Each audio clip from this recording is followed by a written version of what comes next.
بسم الله الرحمن الرحیم. الحمد لله رب العالمین و صلی الله علی سیدنا محمد و آله الطاهرین. سفر عشق از آن روز شروع شد که خدا مهر یک بیکفن انداخت میان دل ما. الحمد لله رب العالمین. صلی الله علیک یا ابا عبدالله. سلام.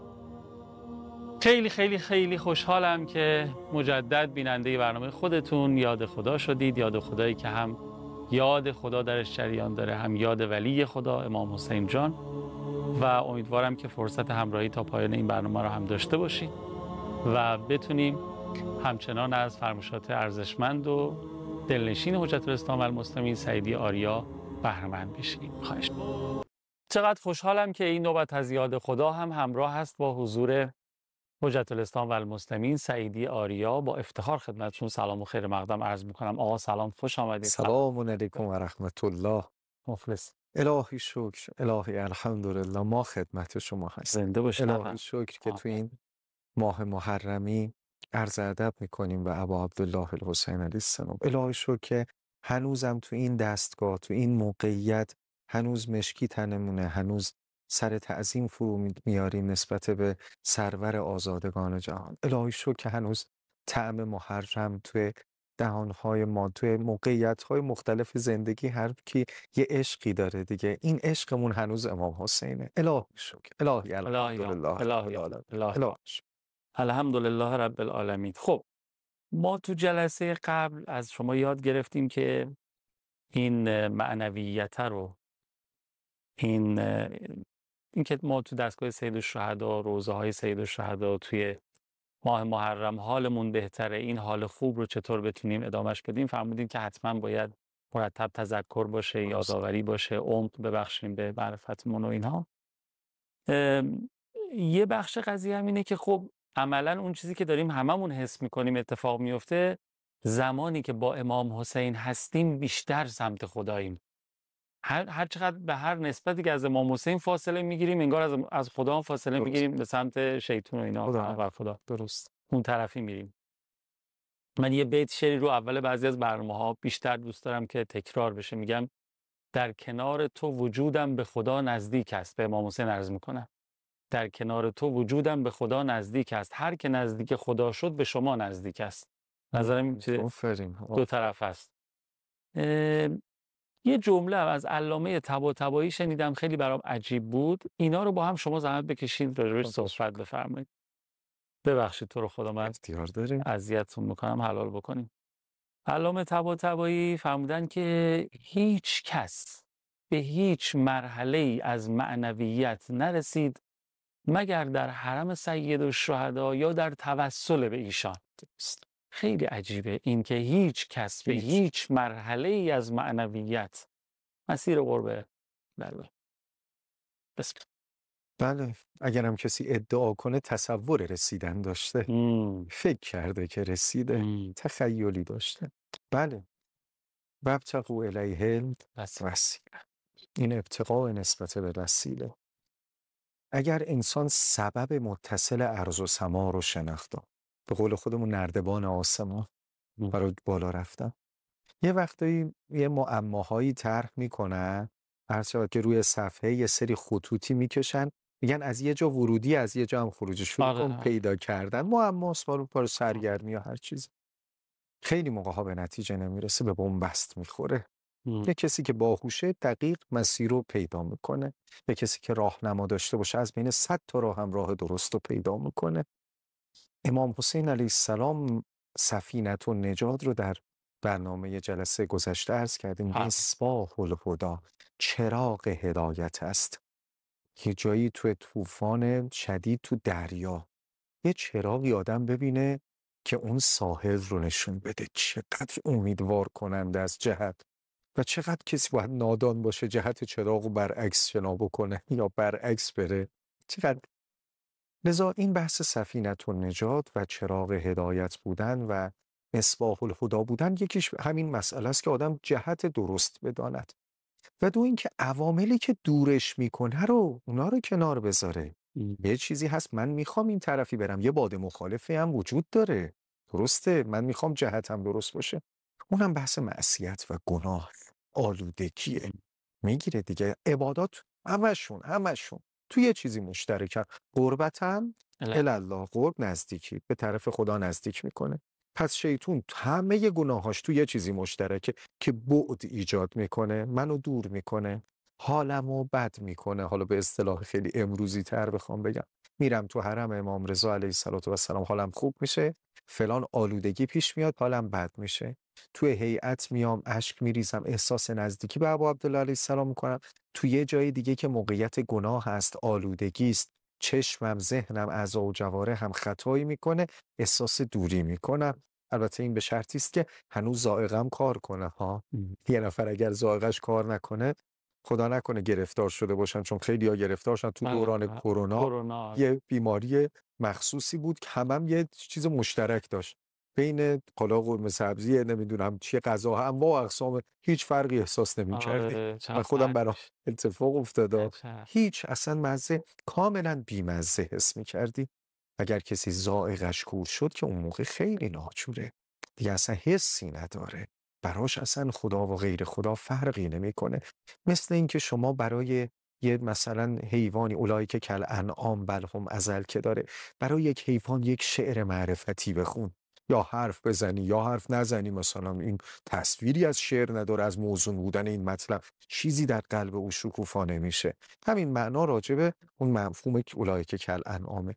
لذا یه آدم‌هایی حتی اگر پیش پیغمبرم باشن هیچ اثری روشون پیغمبر نمیذاره. ویروسی که ذائقه قلب و عقل و اینا رو از بین میبره اون چیه؟ ان الذین کفروا سواء علیهم اانذرتهم ام لم تنذرهم لا یؤمنون.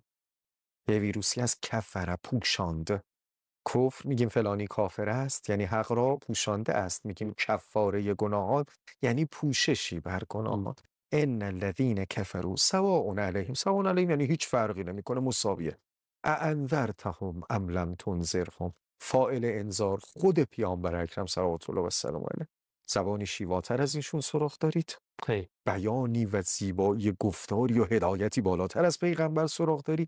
همین پیغمبر، نه اینکه 1% حالا بهتر میشن، نه، سواء علیهم. قید آیه رو دقت بکنید، اانذرتهم ام لم تنذرهم لا یؤمنون. با تمام پیغمبری که حریص است، عبارت حریص باز تو قرآن صفت پیامبر اکرم صلوات الله و سلام علیه است، با اینکه حریص است نسبت به بندگی بندگان و نسبت به سعادت بندگان، لا یؤمنون، هیچ تأثیری نداره. بله این عنصر پیش میاد، پوشاندن هدایت الهی.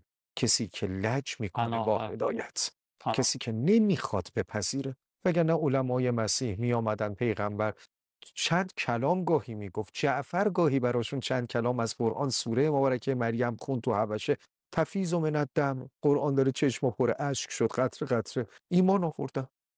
چه اتفاقی میفته؟ چه اتفاقی میفته؟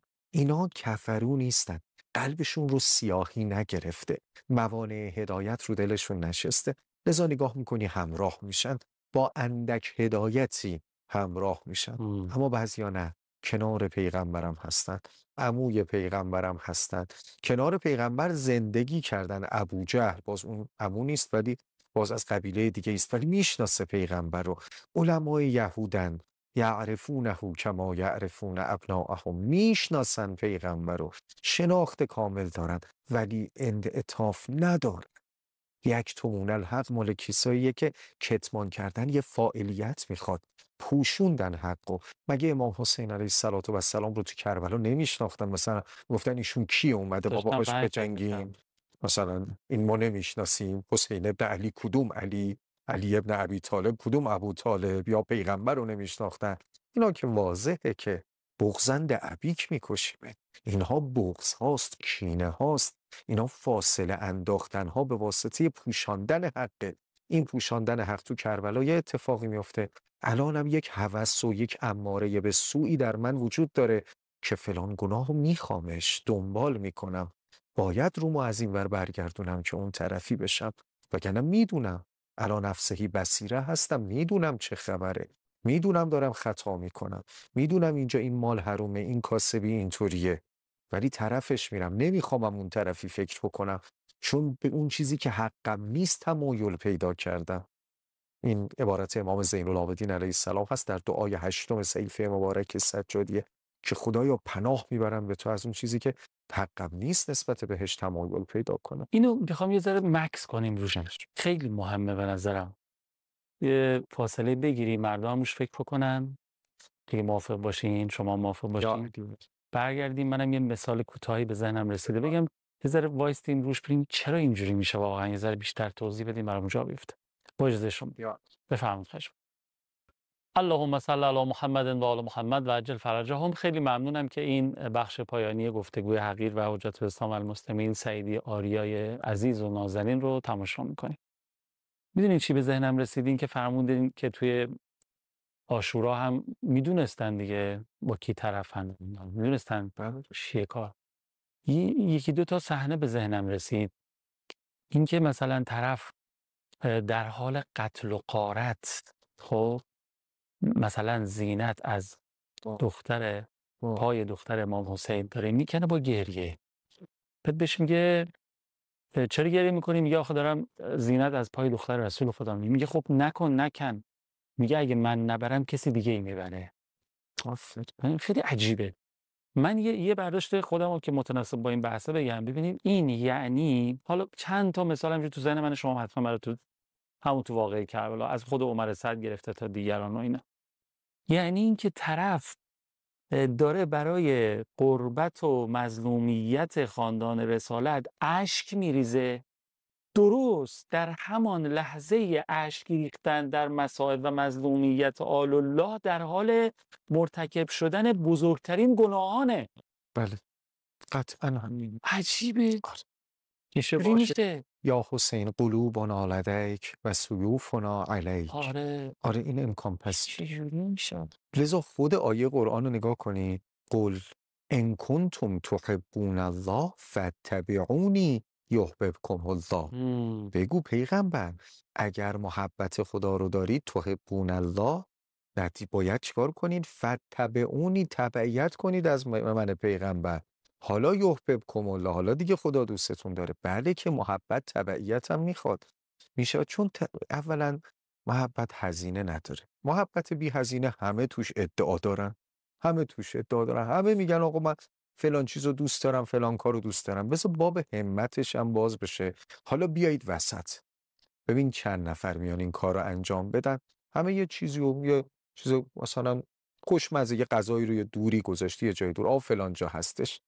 کمتر کسی بلند میشه به خاطر این غذای خوشمزه بره اونجا. بعضیا میگن من دوست دارم ولی نه اینقدر که همت بکنم. گاهی یه نفعی در مقابلش باید هزینه کنه، در مقابلش مطرحه. همه دوست، آقا بگو کیا دوست دارن ما امروز بهشون دکترا بدیم؟ همه خوشحالن. ببخشید 7 سال 8 سال باید درس بخونی، ببین چند نفر میان. حالا باید درس بخونی، پوستت هم کنده بشه، باید درس بهش را به بها دهن. نه به بهانه. دکترا رو که مثال زدیم چیز خیلی شیرینی است ولی بها داره، هزینه داره. بله وقتی تصویر هزینهش میشه، تصویر خرج کردنش میشه، تصویر این که این کاری که من دوست دارم و حتی میدونم که درسته، هزینه داره. پس این ایمان نیاز داره. عمل کردی که ایمان بخواد، عمل کردی که ایمان و عمل صالح، اینا رو دیدید همش چسبیده است. آمن و عمل صالح. بله آمن و عمل صالح، اینا چسبیده است تو قرآن. امام زین العابدین علیه السلام یه آدرس خیلی خوبی تو دعای 20 صحیفه مبارکه سجادیه میفرمایند که وانته به نیتی الی احسن النیات و به عملی الی احسن الاعمال. دوتا رو به هم میچسبونن حضرت. خدایا دو تا چیز از خدا میخوام. البته زیاد من این 2 قسمتش رو عرض کردم. دعای مکارم الاخلاق رو توی مفاتیح هم میتونید پیدا بکنید. اگه صحیفه سجادیه نداشتین تو شبای قدر هست، میخونیم اونجاست. خب خدایا هم نیت درست به من بده، خیلی بیریا باشد چه باشد جهتگیری، و عملی به احسن الاعمال، عملم هم عمل درستی باشه، منطبق بر خطکش الهی باشه. این دوتاش باید کنار هم دیگه باشه. وگرنه خدا پرست میشه باشی، میشه حضرت موسی هم دوست داشته باشی ولی موقع جنگ بگی موسی تو خودت با خدای خودت برو به جنگ. آیه قرآن برو به جنگ، دوتایی با هم دیگه. ببخشید توی جنگ دیگه ما رو دخیل نکنا، ما دوستت داریم، میگی من پیغمبر خدایی، خدا رو هم قبول داریم که بهت میگیم، خیلی هم خدا رو قادر میدونیم، ولی توش جنگ شرمندم دیگه. اونجا نمیام دیگه. مثالهای قوم حضرت موسی خیلی زیاده. شاید بیشترین مثالی که من به جرئت بگم در قرآن کریم از داستان اقوام هست، این قوم بنی اسرائیل و جریان حضرت موسی علیه السلام هست. قصه های قرآن هم که لزوما هدایت هست که هدن للناس هست، هیچ وقت توش مثلا تفریح و سرگرمی و خوابمون ببره که نیست، برای بیداریه. نوعا نگاه بکنیم آنچه که ما رو باز می‌داره از مسیر حق، از خود امام حسین علیه السلام، از پیامبر اکرم صلوات الله و سلام علیه، عمل کردن به قرآن، آن نفعی است که در مقابلش برای خودمون تصویر می‌کنیم. اللهم انی اعوذ بک من ایثار الباطل علی الحق. امام زین العابدین علیه السلام صحیفه سجادی دعای 8 اواسط دعا. خدایا به تو پناه میبرم از ایثار، به معنی ترجیح دادن، میگن ایثارگر است یعنی ترجیح میده. ایثار ترجیح بدهد باطل را به حق، یعنی باطل رو بشناسه و حق رو هم بشناسه، بازم باطل رو به حق ترجیح بده. اینو خود ما هم یه جاهایی شاید تو زندگی کوچیکشا میدونم این مشابهه برام ضرر داره، ولی هزار توجیه میکنم، حالا یه ذره میخوام، گاهی به شدت و ضعف یه ذره میخوام ازش بخورم، اسراف میشه، حیف، دورریز میشه، اینقدر توجیه میارم، نه ضررش دلم میخواد دیگه، حالا یه جوری میشم، حالا یه دفعه که 1000 شب که 1000، یه شب که 1000 شب نمیشه، بالاخره یکیش جا میافته برام و اون خطا رو انجام میدم. خب اون وقت کسی که این حق‌های کوچیک رو رعایت نکنه، بگه حالا این کوچیکه همینجور بگذره، مرغ دزدیست که همین چجوری میشه ازش توقع داشت اون جایی که حالا دیگه خیلی باید تو مایه بده؟ اینا به نظرم اینا تمرینه، این خدا شاید تو زندگیامون قرار میده بابا حواست جمع باشه. آره که به این تقوا یعنی همین، نزدیکش هم نشو. ورع، تقوا، اینایی که تعریف دارن از جمله ولا تقربو، نزدیک نشی ها. نزدیک بشی از این قدم قدم بعدی، از این قدم قدم بعدی. یه وقت یه اداره‌ای من رفتم کوتاه عرض بکنم، بنده خدا اون آقایی که کار ما پیشش بود و توضیحاتی داد و کار انجام داد و بعد خلاصه گفتش که آقا این رئیس ما فصل مشبهی گفت راجع به رئیسشون که آقا اینطوری است و فیت المال را حق الناس را، اینا منم نمیشناختم. کار ما تموم شد، وقت اداری هم تموم شد، اومدیم بیایم بیرون، از در اومدیم بیایم بیرون، من اومدم تعارف کنم که شما بفرمایید. دفعه نگاه کردم دیدم این کاغذای آچاری که تو این دستگاه پرینترش هست داره توی کیفش میذاره. یهو دید که من دیدم، خیلی بد شد. گفت آقا مگه من چه حقوق میگیرم؟ اینم حق من نیست؟ نگاه کن، یعنی همون بلایی که حالا دیگه من روم نشد اینو بگم تو هم یه دقیقه صبر کن، یه ذره صبر کن، سنوات به بخوره، یه چند سالی بگذره، تو هم اگر رئیس بشی، الان همون کاری که با این کاغذا میکنی فردا با ماشین اداره هم همون کارو میکنی. اگر اینجا رو رعایت کردی، او هم دیروز رو رعایت نمیکرد. کاغذ دیروز ماشین امروزه. اگر تقوا داشتی، اگر یادت داده بودن و اگر خودت رو نهیب زده بودی که یک کاغذش هم یک کاغذه، یک خط اضافه هم نباید بنویسم روش، دیگه تو ماشینم میتونی خودتو نگه داری. اونایی که سال 61 که هجری طرف حق وای نستادن، با این که میدونستن حق با اوست، به نظرم همه از همین جاها غافل شدن، کم دنیا زده شده بودن، باخت و جای دیگه داده بودن، دلشون با دنیا گره خورده بود، لذا دنیاشون رو در خطر دیدن که امام حسین علیه